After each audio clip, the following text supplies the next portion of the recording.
Hey guys, welcome back to Real scenario. Whoa. Whoa. Oh, Yeah. there we go. Welcome back. Hi guys, We were off for a week, but we welcome. came back.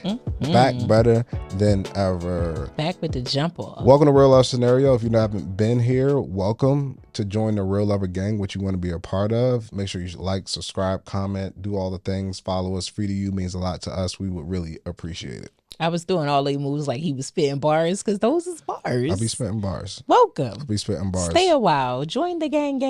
Yeah. Are you excited for this holiday season, Rhonda? I am excited for the holiday season. My mom has convinced me to host Thanksgiving. Which I didn't plan on doing because for years we have gone out. That's what I'm planning on doing. Yeah, this that year has become our tradition that we go out to dinner, like go to a restaurant, and like it has been such a wonderful thing. So why this year she wants me to stay in and cook for days, I don't know, but it's hard to say. It's hard to say no to my mama. It just really is. So it's gonna be a small dinner with just her and my brother and my nephew, and just less than 10 people. So it should be fine. Oh, that's good. It should be fine. That's good. Yeah, it's not gonna be no big drawn out situation. And then for Christmas, I'm actually traveling. So that'll be my first time ever like not being home for Christmas. But I'm actually really looking forward to that because I'm going to a warm place. That's how you gotta do it. And I don't want no Christmas food. Okay, I want something that's absolutely not Christmassy. I don't want the Thanksgiving times too. Okay. Yeah, so I am looking forward to it. What about you? Love that. I'm looking forward to it too. It's time off from work, for sure, foremost, which my is nice. God, yes. Can I get a witness? Oh, my hallelujah. But yeah, I like the going out thing. I mean, people, when people say like, "Oh, you got money, you change," I might be that person. Because once I get my house, I'm not like, why is this catered? Listen, you wanted food? Yeah, what does it matter? Food. It don't matter. I'll be that one because I do not. I mean, Breeze does a good job of it, and I think that's just maybe a woman thing, just in general. Like when people come over, I'm like, we could just order something. She's like, no, I want to cook. And I'm like, oh, okay, I guess that's something. Sure. I don't understand it. I order something. But I'm down with going out this year for Thanksgiving. And for Christmas, I'm down to do the same. Yeah. Well, we do a brunch at my mom's and pop's house every morning, but outside of that, like, I'm cool with and I love to cook. It's just, God bless those people. Yeah, I just don't always feel like it, but I actually really do love to cook. I believe deeply that at some point in my life when money is just working for me in the background and I have just more time, I'm not actually laboring for my money, I probably will cook a lot more and have a garden and grow my own things and have a small farm. Like I love it that much, but because I love it like that, that becomes labor. Yes. That is the labor. It's a lot. It's the flocking your own flowers and making your arrangements. It's like I want to do all of the things, but that's why I don't cook. Yeah, it's too much. Like as a working human being, it's like I don't got time for both. I don't even like being in the grocery store, and then you gotta get multiple ingredients for stuff. Like which cheese, and it's a lot. I want my signed, sealed, delivered. This makes me think of Mona. Shout out to Mona, who was like, when you send a man to the grocery store, he could be the smartest man in the world. When you send him to that grocery store, an idiot. He's an idiot. Well, the issue is multitasking. We are not great at it. And typically, especially now in 2024, 2025, we got AirPods and all these things on the phone. You can't give me a list and then I'm sitting there doing something else too. I'm going to forget. I mean, the list works. You get a man a list. Yeah. Don't recite off because that's just not, you setting your own self up. And make the list extremely specific. Like extremely specific when you send a man to the grocery store. Like, don't just say corn.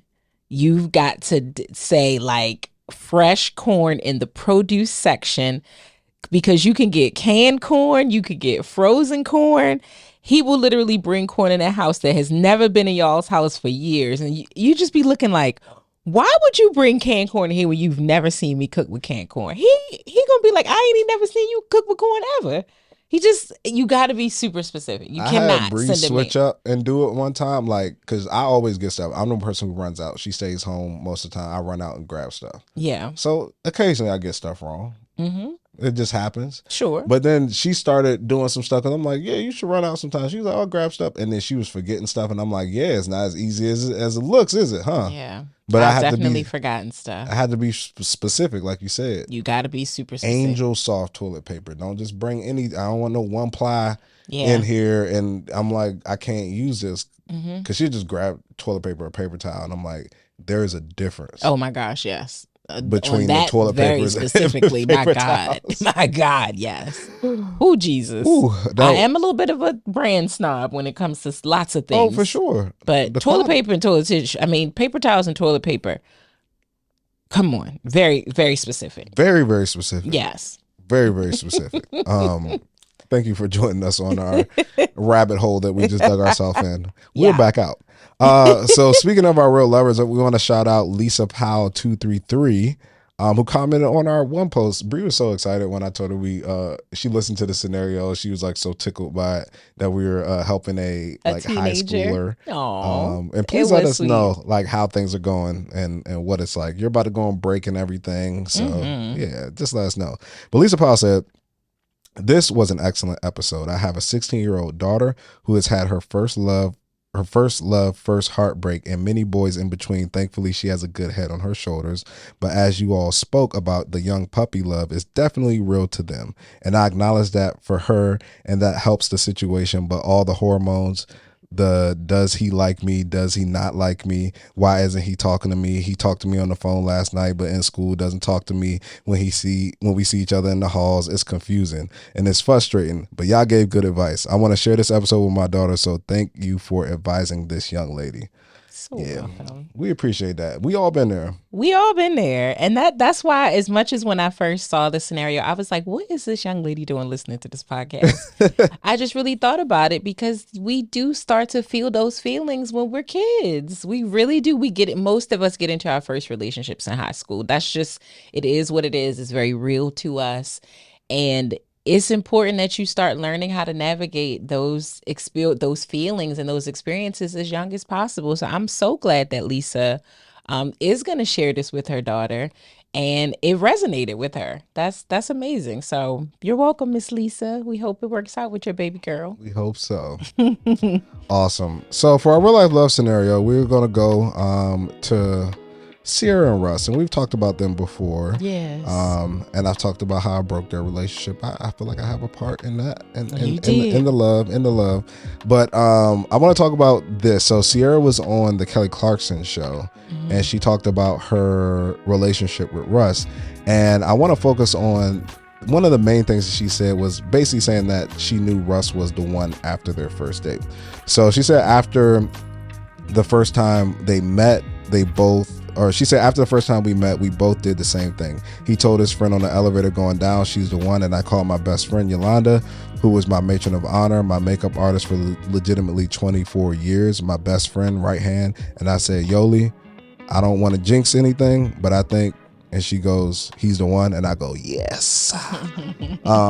So it's always nice to have that confirmation. And I like women, I feel like makeup artists to women is barbers to men is like you just spend so much time with that person a lot of times that you grow like a bond, and it's almost like a little therapeutic session. You kind of just absolutely talk about what's going on because you know you're gonna be sitting there for an hour. Hairstylist, makeup artist, whoever is spending a lot of time with you, for sure. Yeah, especially if your eyes got to close during the process too. It's just it's a lot of sharing going on.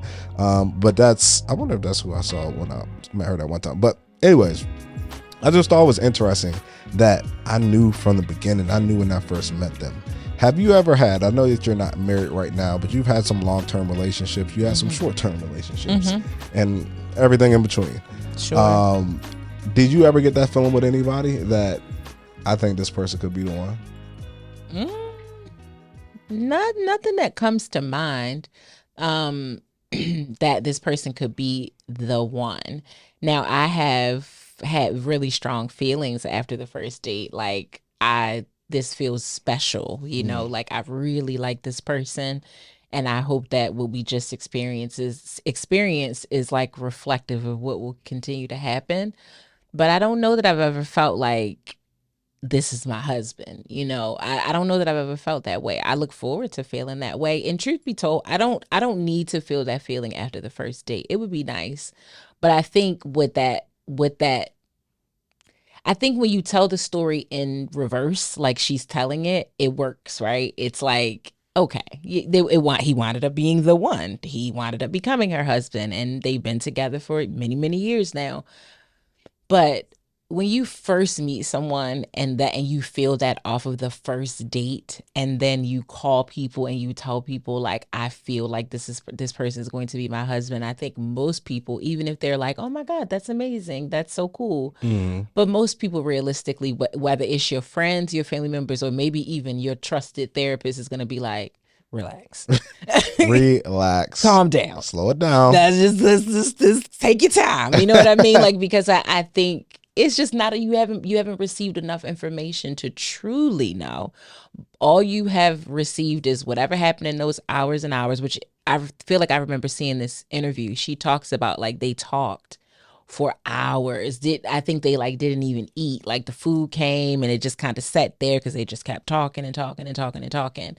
And I think you wind up hearing enough for you to be like, damn, if everything that this person is saying on this date is like real, and like this is really who they are, and they're like really loving like this, or like sexy, or like smart, or like the loves God like this, yes, you believe I could be with who I see today. But I do think you have to take some time to actually see if that is truly who they are, if that's just what they saying on this particular date. Yeah. So like I say, when you tell it in reverse, it works. Even when people say like, I knew from the moment I laid my eyes on him, he was my husband. It's like, if this person is your husband, then that story works out. But if they not, it's like, so you was off. Yeah. You was jumping ahead of it. So I think it's sweet. Obviously, I love them. I think that type of love is such a prototype, and I think so many people admire it because it feels very genuine, and it feels very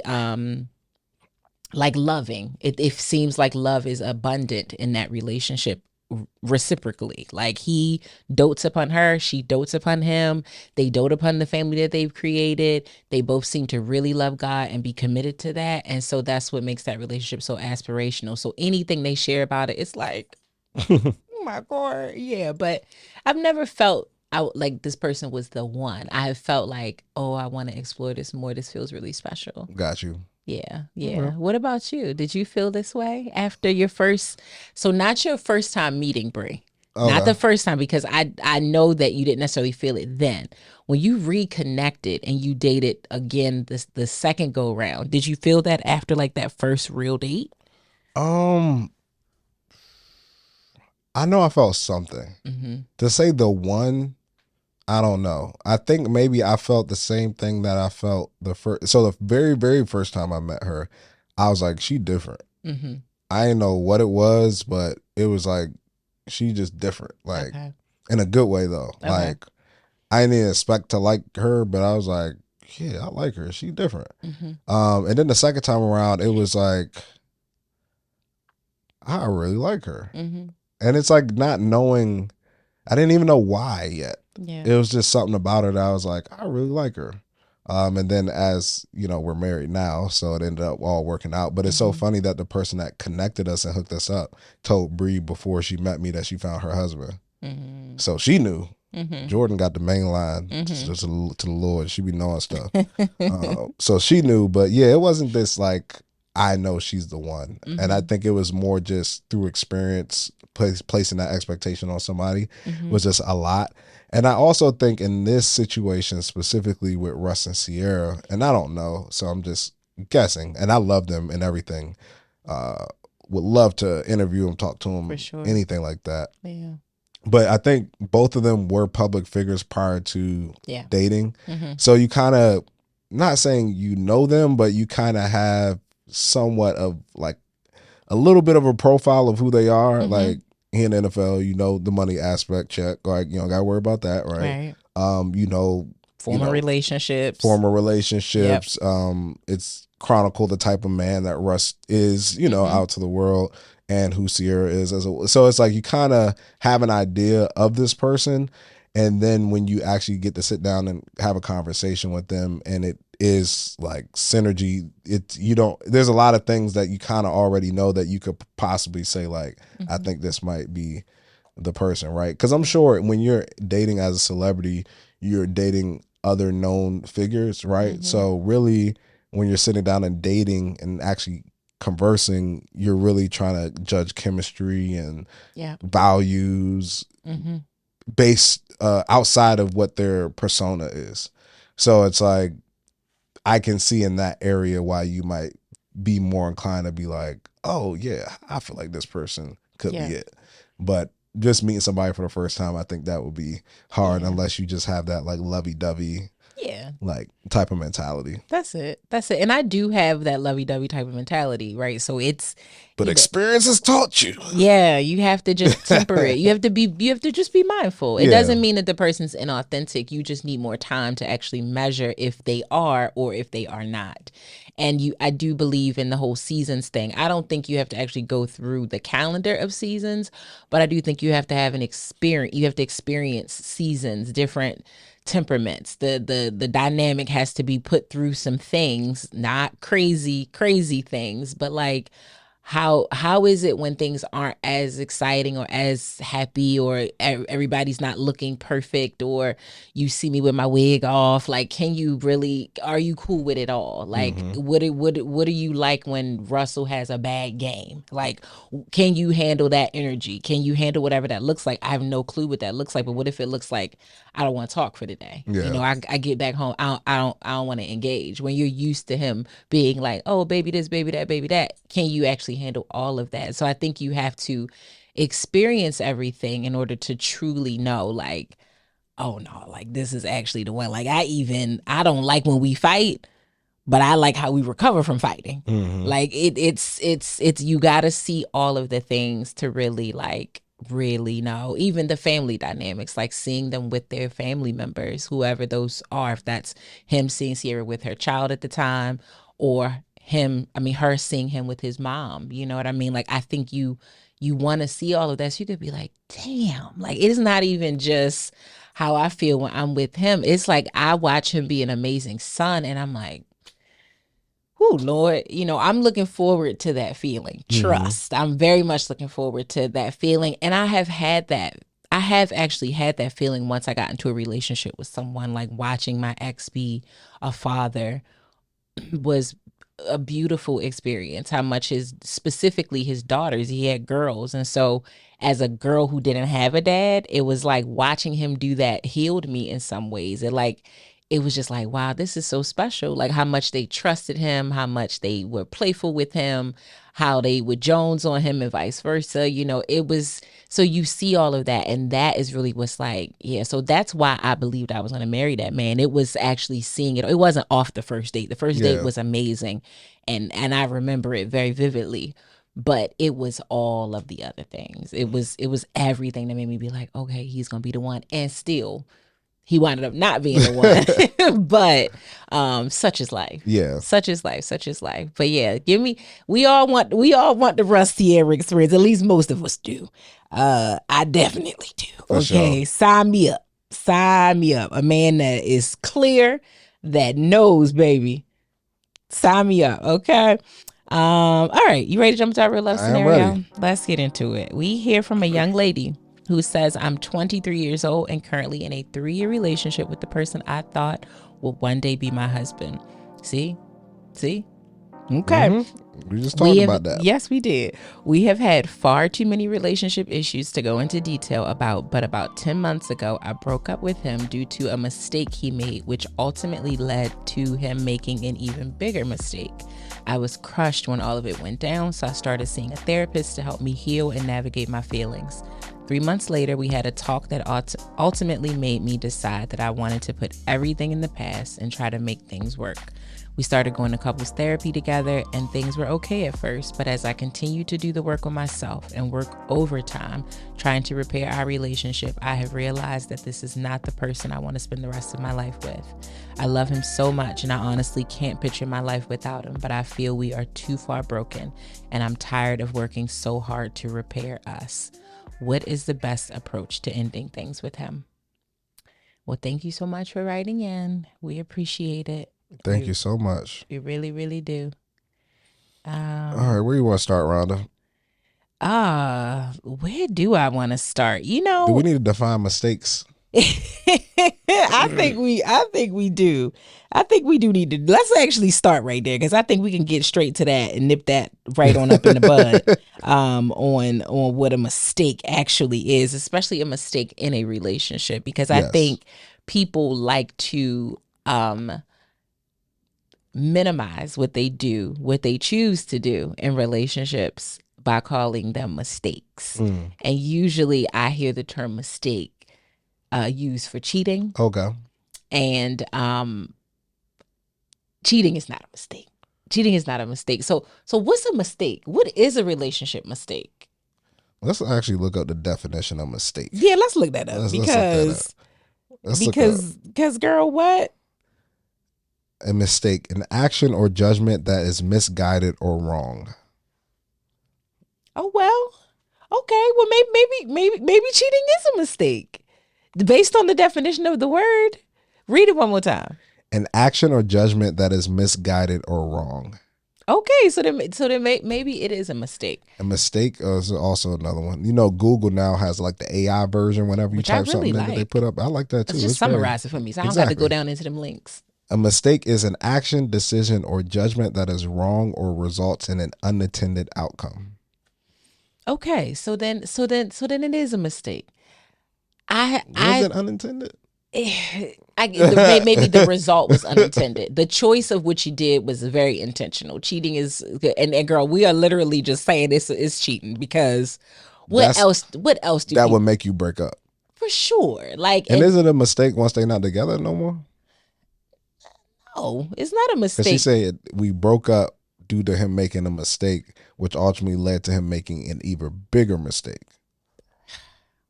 You think he had a baby on her? Baby, even bigger mistake than let's go with cheating is the mistake. What's an even bigger mistake when you're not together? Either cheating, either baby, or doing it with the best friend, or STD. Maybe STD, but like, if it was, I'm trying to think. 3 of those things would be hard to try to work it out. For sure. I'm telling you, I'm not coming back. That's it. It's done. It's definitely done. On any of them. It's definitely done. So an even bigger mistake, maybe just cheating with more people. Like maybe you did it once and now I found out you cheated with 3 people instead of 1. I don't really know. I just think the word mistake would just would agitate me. Like, I would rather you just say, I made a bad decision. I made a bad choice. Yes, through poor judgment, through greed, through whatever you want to call your reasons for doing it are. I just think calling it a mistake is almost like it's an accident. Like, oops. Like, and it's not. You chose to do it. You could have chosen not to do it.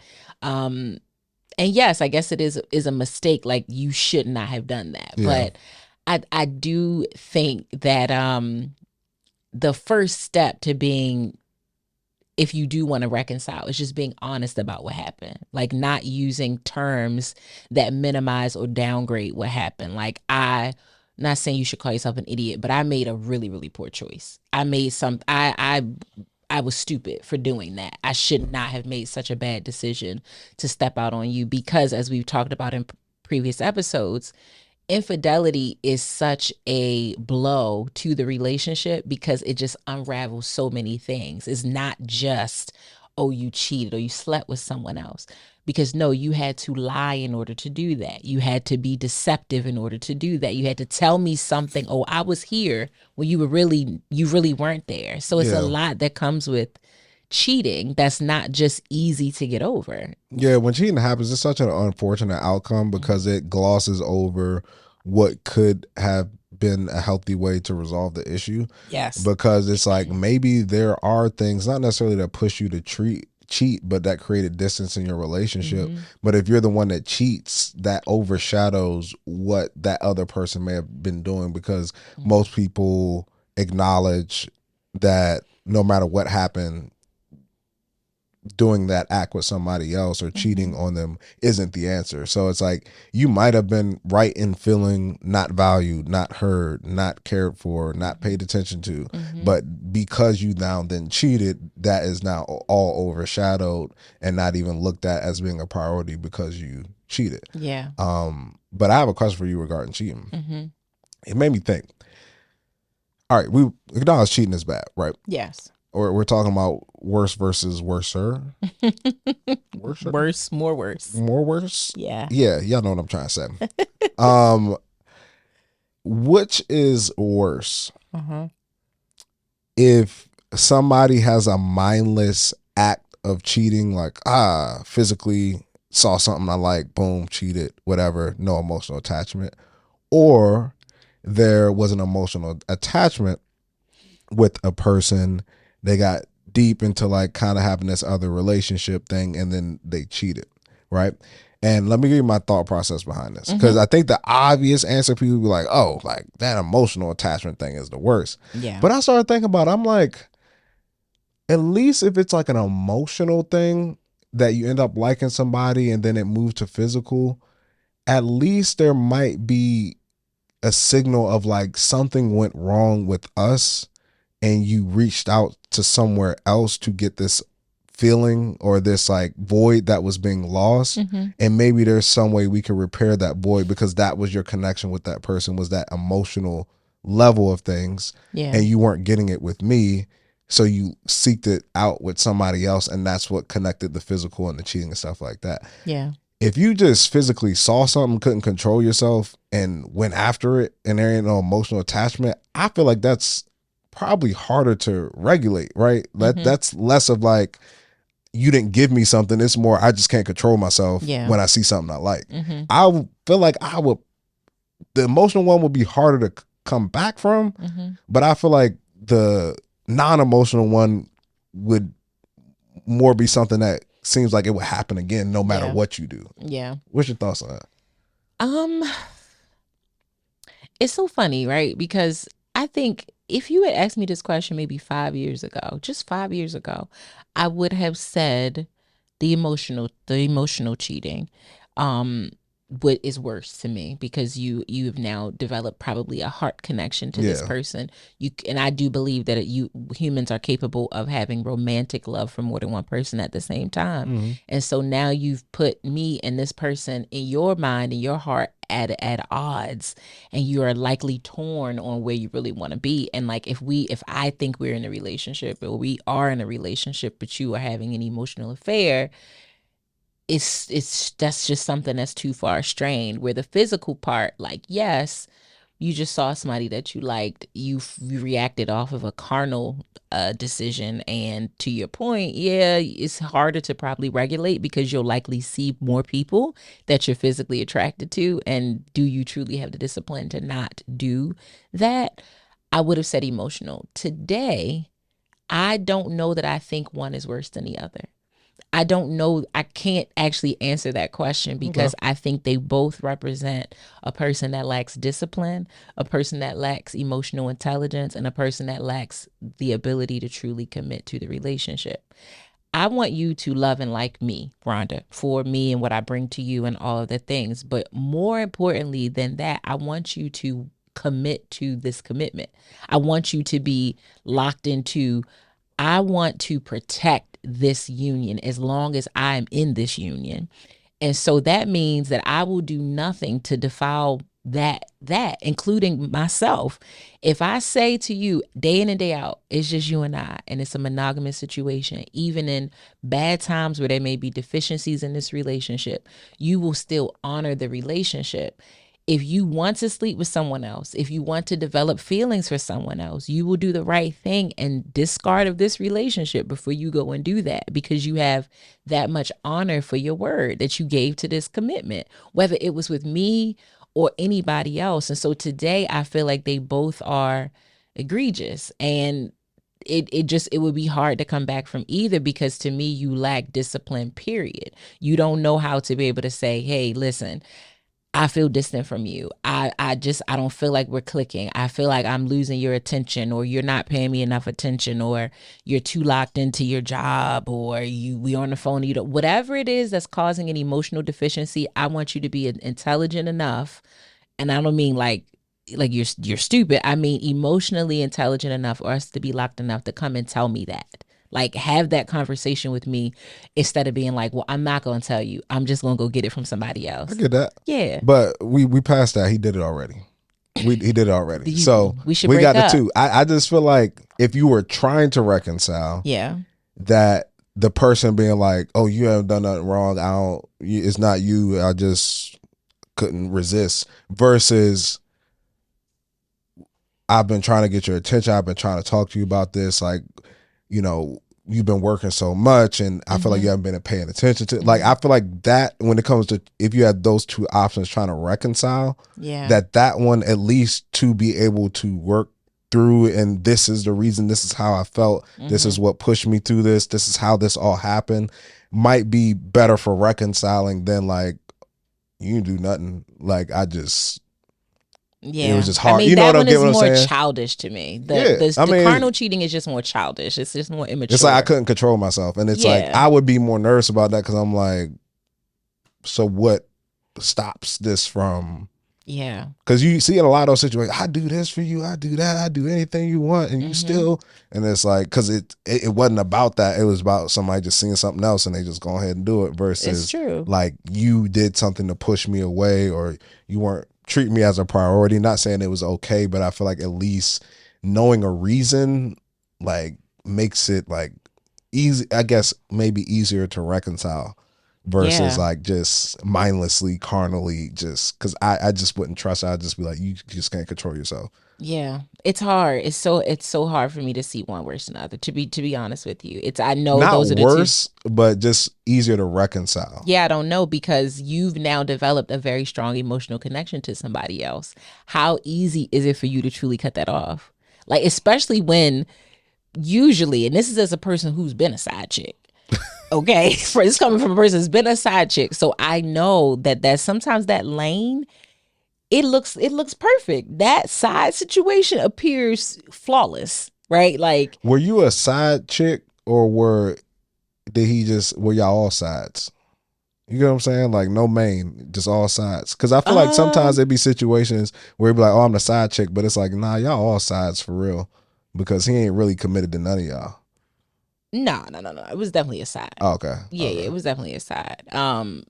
But that appears very flawless. That side situation is like, what is? They just get me. They understand. Like, anything that I'm not getting at, she don't this. Somehow the side knows that. They get it. They fill in all the voids and all the blanks, and it's good sex, and it's just everything. It's perfect, perfect, right? Now you about to have to come back home. We now have to talk about the fact that you did that and you had that situation. And now I'm gonna be pissed. I'm gonna be mad if I decide that we're gonna reconcile. Okay, fine.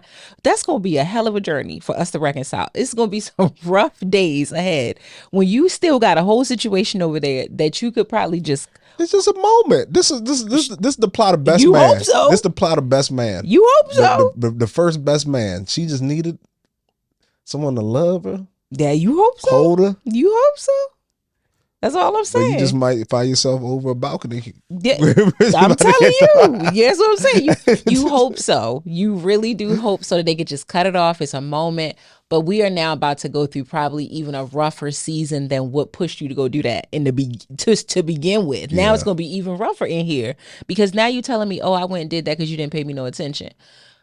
Well, imagine how hard it's going to be to pay you some attention now that I know that you done had a whole affair for however long you've been having this affair with this person. You know, it's like, I just don't know. I don't want to deal with infidelity in any form, whether you was just clapping the cheeks because they look good that day down the beach, or I wasn't doing something and that was somehow motivation for you to explore something outside of it, outside of us.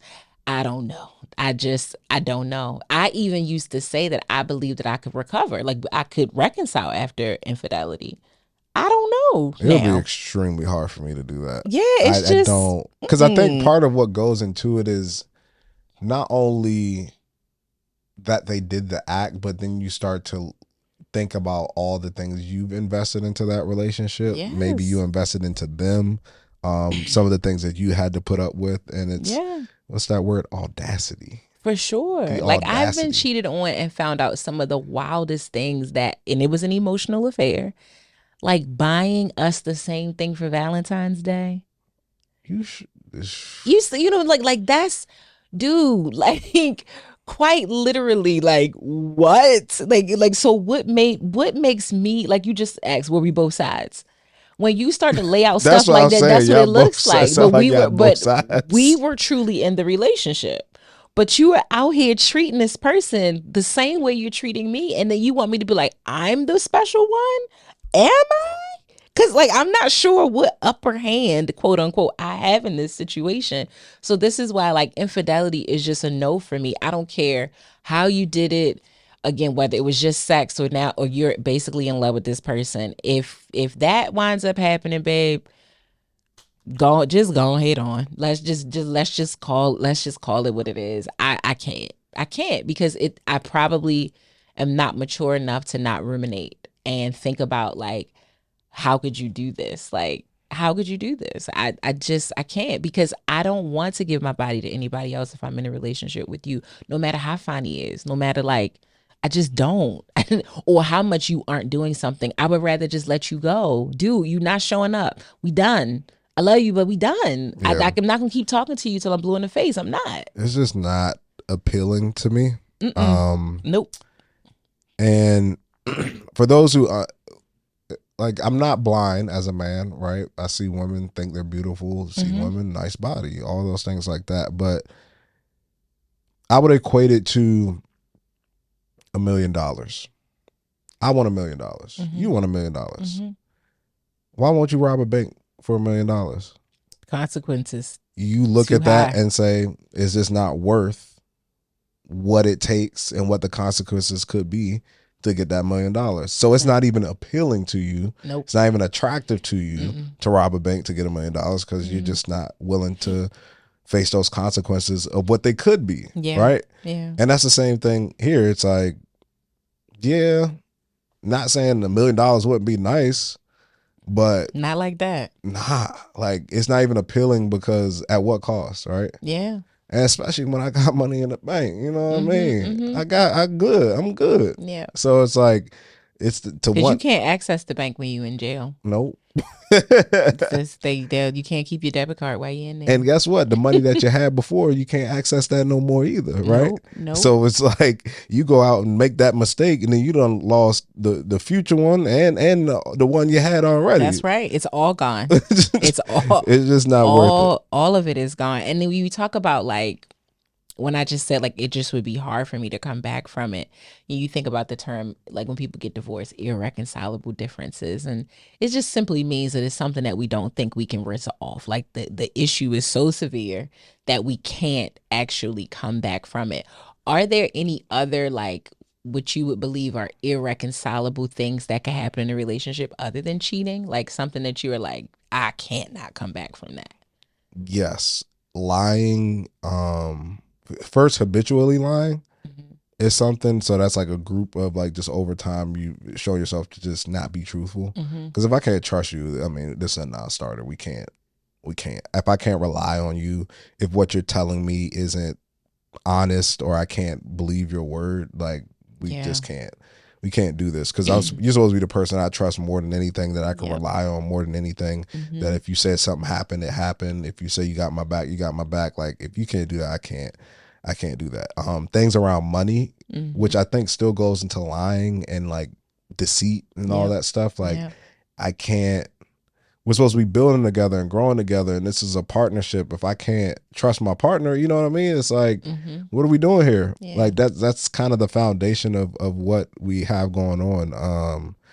And then yeah, it's really that's the other, it's trust and deceit. I can't get past those things. Yeah. That goes from you talking behind my back, saying stuff to people, like all those things will cause me not to trust you and feel like you're deceitful, and I can't recover from that. Yeah, I'm with you on that. I was definitely gonna say like money, like just anything that would kind of appear to be like you're stealing from the family, you're stealing from the house, like making financial decisions that we don't talk about, especially major ones. Like if we have a joint account or whatever, and you're like taking money to do something and I'm not aware of what that is and I have to discover it, especially if it's something that's not of any benefit to us. It's something that in fact is harming the family by you doing that. Doing anything criminal, can't come back from that. Like if you, again, especially if it wasn't like in defense of yourself, right? Like you can harm someone, but it was because you were defending yourself. That's a different story. Yeah. But if you went out here and committed a crime of any sort, and you had a better decision to make in that situation, and you didn't think about the fact that you have a wife and maybe kids at home, and you were like, I don't care, I'm not coming back from that. Like I can't do it. So and I think like if you wind up somehow changing yourself fundamentally, like if when we got together, let's say religiously you were a Christian, and that is how we've lived our lives, and then you decide I don't believe in God anymore, that would be hard for me. That would be very hard. I would do my best to hear you out and how you got there, how you arrived to that. I would think that I would probably see it happening over time. But that would be hard for me because I do believe in a moral compass being guided by a God. So not so much a change in religious perception, because I might even be open to that you may want to call your God something else, but to denounce a God altogether, I don't think I can handle that. I really don't think I can handle that. So those are probably the things. Any act connected to cheating, baby, STD, anything connected we to already that. know for you that's a non-starter. Heck no. Same for me. Yeah. Also, another thing I thought of too is just not taking care of yourself, and especially in reference to how it affects our relationship and our family. That would do it for me. Like abusive drugs, alcohol, just eating any type of way, smoking, cigarettes. Yeah. Even things like, I remember when I first met Bree, she didn't wear a seatbelt, and I was like, oh my God, I'm like, no, like you are wearing your seatbelt, like, dude. I'm not about to lose you, like over something so stupid. I feel like there are people, and I hate when this happens, that when somebody passes away, you're sad, but you're also angry at them for not like, yeah, oh, they didn't have their seatbelt on, or they were texting the driver. Like, it's like, yo, I need you. Like, it's not just you anymore. I'm depending on you. Our family is depending on you. You need to act in a way that protects yourself, because your family is relying on you. So I don't want you out here doing stuff that's going to put your own self in jeopardy, not thinking of your family, but only thinking of yourself. So that would be a non-starter for me. And that was something I harped on with Breeze, like just the way we eat, doing things like we have to remind ourselves, like, don't text and drive. Don't, like, make sure you got your glasses, pay attention to the road, like all those things, because if something ends up happening to you, for all intents and purposes, if you leave, like, you're gone, but I'm still here having to pick up the pieces and figure this all out. Sure. And it was something that could have been avoided, to the extent that we could have tried to avoid it. So it's like, that's a non-starter for me. You got to take care of yourself, so that you can be here for us. That is correct. And I do want to add really quickly, the whole committing a crime thing. I mean that in the home as well. Yeah. Like hitting me, harming our kids, all of that is criminal behavior. I can't come back from that. First time I've got to go. But you're okay with like breaking the rules, just not criminal. You know Like what I mean? you'll sneak in some candy to the Oh movies. yeah, that's light work. Parking a handicap real quick to Yeah, run the store. throw the gum out the window. Jaywalk a little bit. Rhonda okay with breaking rules, just not criminal This is offenses. not criminal offenses. Yeah, no, that's too far. Especially once again against me. Like that's just nuts. But it's so many things, and I think that if we really try our best to stay away from those things, one, know what they are for your person. Like try Yeah. to learn that stuff up front and as early in the relationship as possible, and really do everything you can to like avoid those getting into those situations. I think you just have a better chance of not having to worry about reconciliation, because reconciliation is a lot of work. It's as a person who's done it, who's had to do it because of mistakes I made and or bad choices that I've made, and or bad choices that they've made. It is so hard. It is so much better to avoid getting into that space altogether, because it can be such a blow, and I mean long-term blow to your relationship. And sometimes even through the reconciliation process, you learn that you can't reconcile. You could have invested 6-7 months into the reconciliation, and then like her is like, she's figuring out. I can't actually give any more of this. I just do not have it in me. And one thing that I've learned is like how hard it is to not keep score, right? Like when you are thinking about repairing a situation, let's just go with cheating since that's what we assume the problem is in this situation. I want to ask you a question, right? Like, who do you think has the bigger burden to bear when it comes to healing or recovery when it comes to cheating? Is it the person who did the cheating or the person who was cheated on? Who has more work to do to repair? I think the person that was cheated on. Yeah, I agree. We talked about in a previous episode that grief isn't just grieving someone who has passed away or died, that it's grieving the person that you thought you knew. Mm-hmm. And that could still be the same process of losing someone in general, but now it's kind of grieving, which is already a hard process, but then going into accepting a new version of a person as well. Mm-hmm. That's a whole nother step of that. Like, mm-hmm. And that is challenging to move past that, because there are so many moments that can just be reminders of that thing, mm-hmm. and reopen that wound. I think the person who commits the act, not that they don't care, but there was already some aspect of thing in their mind that kind of disregarded their relationship with that person in the mm-hmm. first place. Mm-hmm. Typically, a lot of people in that situation don't tell on themselves. So therefore, getting caught was more of the issue mm-hmm. in that situation versus mm-hmm. the actual act. Yeah. And typically what the people who commit the act are trying to do is restore a sense of normalcy back to their situation, which they feel like they can go back to being normal. It's more reliant on the other person getting back to being normal. Mm-hmm. So then even on the other side, still they're looking at the person who got cheated on to do the work to restore normalcy. Yeah. So it's definitely much harder on the person who got cheated on. Yeah. Yeah. And it's such a cross to bear, man. Like it is.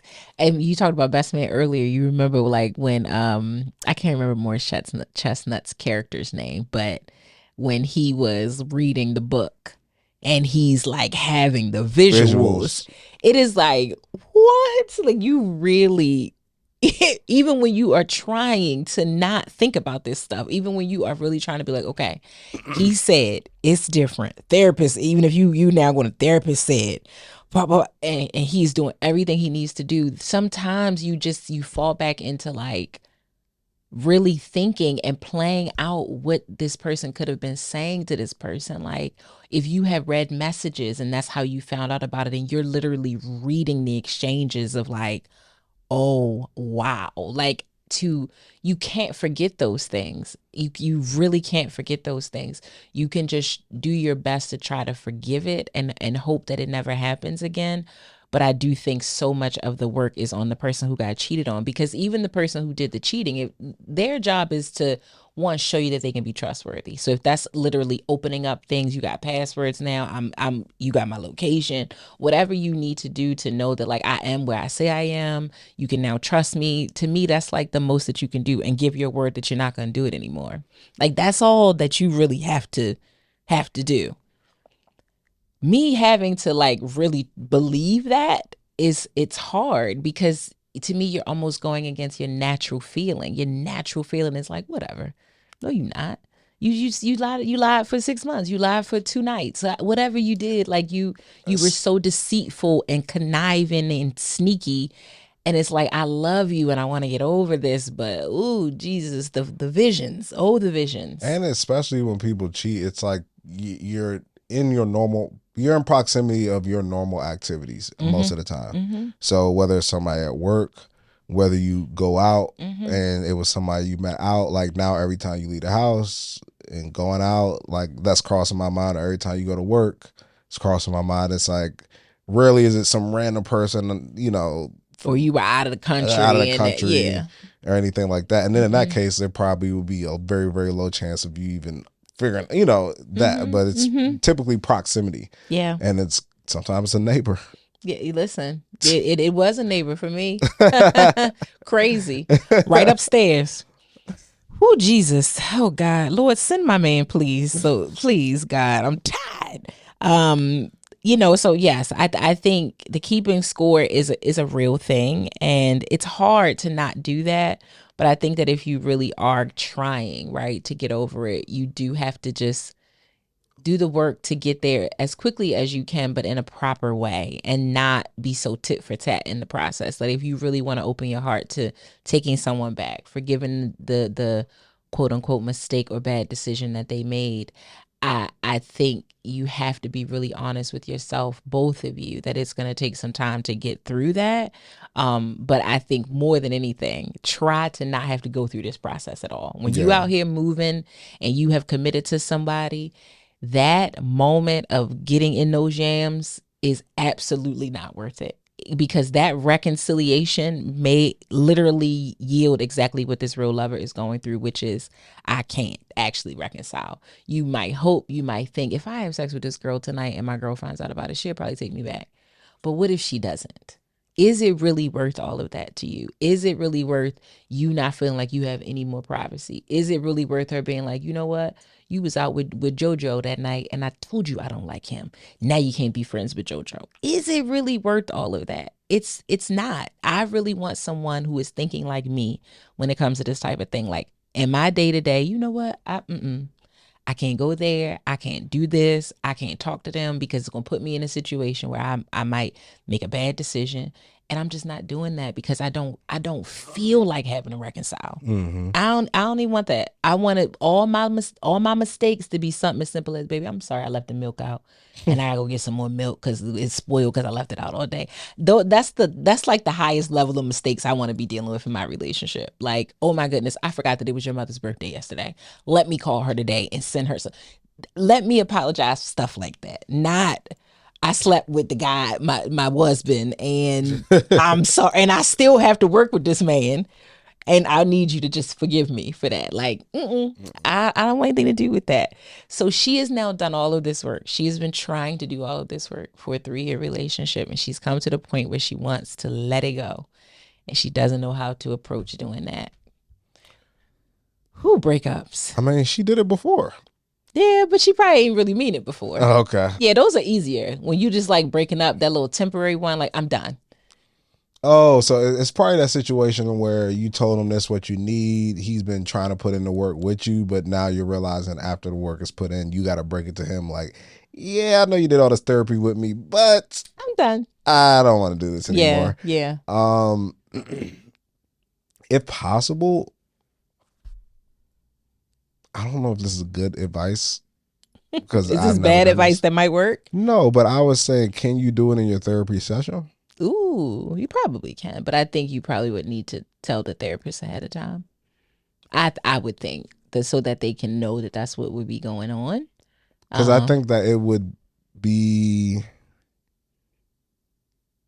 somebody there to help translate and work through it, to be like, this is what this person's feel, this is what this means. Yeah. I think that a lot of times people say they just need space, right?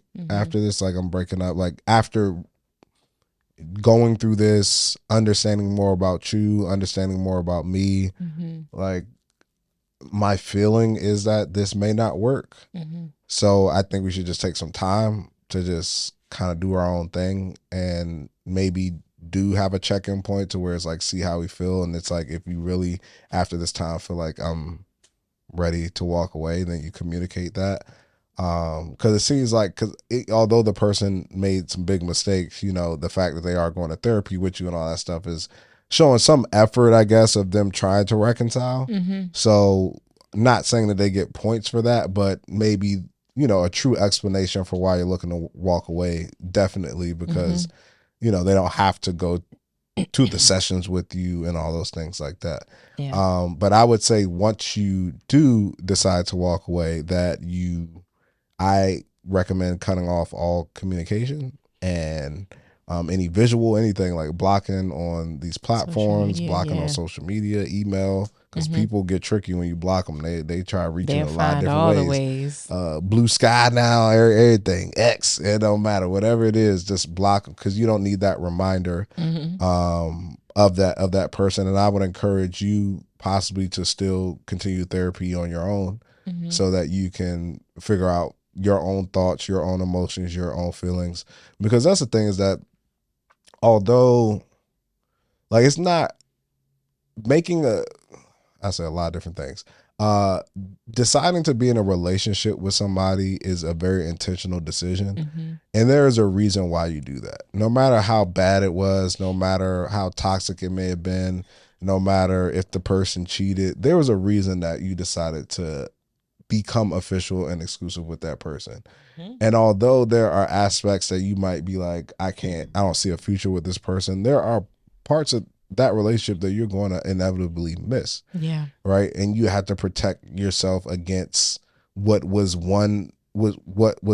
your decision or thought process initially, which was, these things could possibly lead to a longer term relationship. So if you don't be careful, your mind can start to drift back into that, thinking that those great times could equal something longer. So you have to kind of protect yourself from that. And I think continuing to go to therapy and shutting off all those reminders could be helpful. Yeah.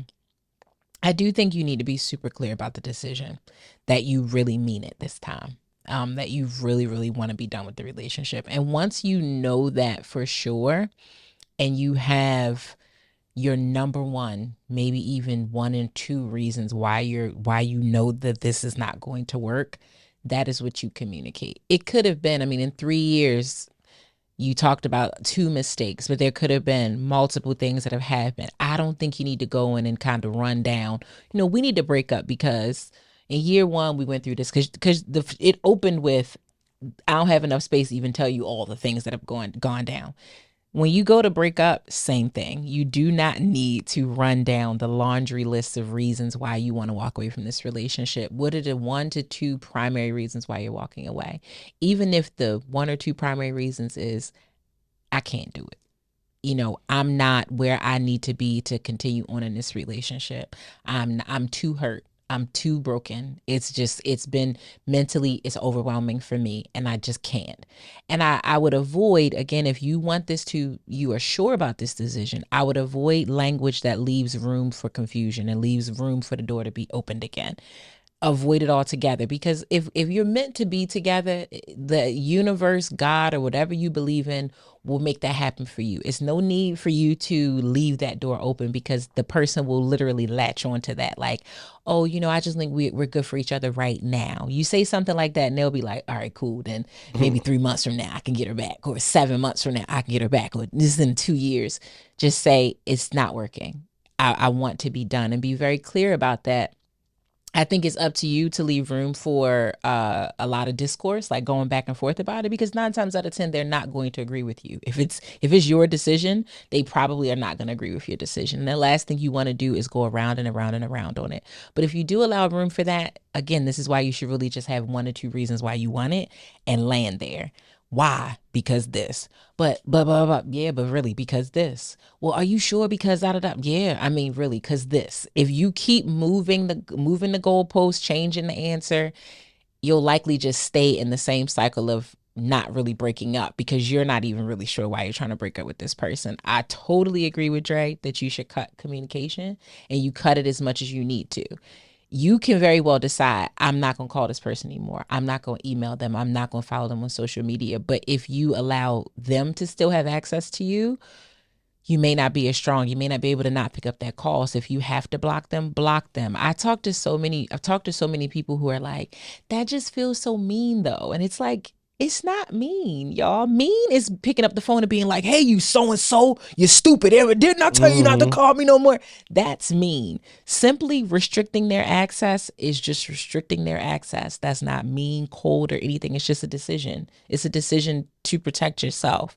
So if you need to do that, you should absolutely do that. And go It ahead. protects yourself in so many different ways. It's not only just you having reminders of them, right? Like seeing them on social media, but it also is your peace of mind of wondering if they're reaching out. Like you don't have to do like when they're blocked, you don't have to be thinking about like, oh, did I miss a call or did they text me or did you don't got to worry about that. That's also the other part of it. So it's like just yeah, I agree. You got cut off communication.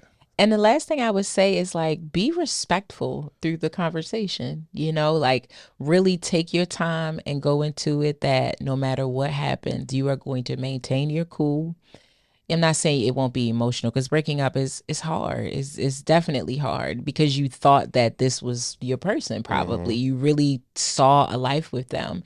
And so it may very well be a sad conversation, but it shouldn't become a nasty conversation. They may even want to argue with you. They may even want to get nasty with you, like, oh, you want to leave me, da da da. People get crazy during these conversations. If that starts to happen, if this is an in-person conversation, you simply gather your things and you go. You walk away because it's not going to go well if you then start to engage with that and you go back and forth. If they can't keep their cool, you commit to keeping yours.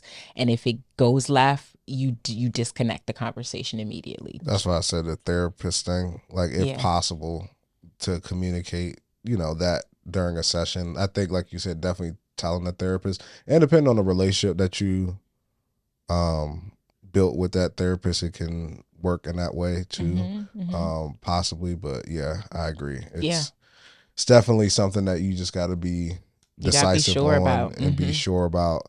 And also, I say is that we got to stop making the ceiling the floor. I mean, the floor the ceiling. Essentially, is like somebody loving you and caring about you is what they supposed to do when they're in a relationship with you. That ain't a reason to stay.